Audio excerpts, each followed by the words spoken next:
আসসালামু আলাইকুম আঙ্কেল, কেমন আজকে বাজার কিরকম ছিল? ভালো। কিনছেন না বিক্রি করছেন? ভাই আসসালামু আলাইকুম। ষাটটা কোথা থেকে ভাইয়া? ভাই সব ছোট ছোট বাছুর। দেখো বাছুর কোন জায়গায় নিয়ে যাবেন? ভাই নিয়ে যাবো পিরোজপুর বরিশাল। পিরোজপুর বরিশাল। আপনি বাছুরেরই শুধু ব্যবসা করেন তাই না? না ভাই আমি পোষার জন্য কিনে। পোষার আপনার নিজস্ব খামারে মানে পোষার তবে একটা অভিজ্ঞতা হয়েছে ভাই। জি জি জি। মানে রাস্তাতে দশা তো মনে হচ্ছে আমি নিজেও গরু।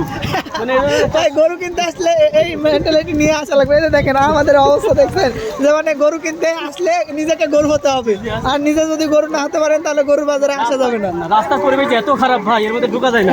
এই যে এখানে যে আবার হচ্ছে ময়লার স্তূপটা আছে না, এই জন্য আর কি। আচ্ছা আচ্ছা ঠিক আছে ভাই। ঠিক আছে ভাই, ইনশাল্লাহ আপনার ভালো কিছু হবে।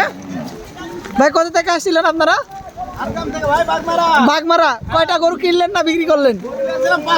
বিক্রি হয়ে গেছে এখন মনে সুখে চলে যাচ্ছে ভাইয়ারা।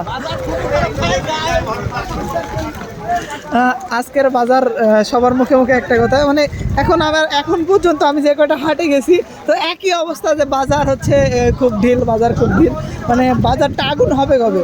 আমার তো মনে হচ্ছে যে ইন্ডিয়ার গরু না নামাতে হচ্ছে দেশীয় গরু নামাতে সবাই আসলে কিনতে পারছে, এই জন্য আর কি।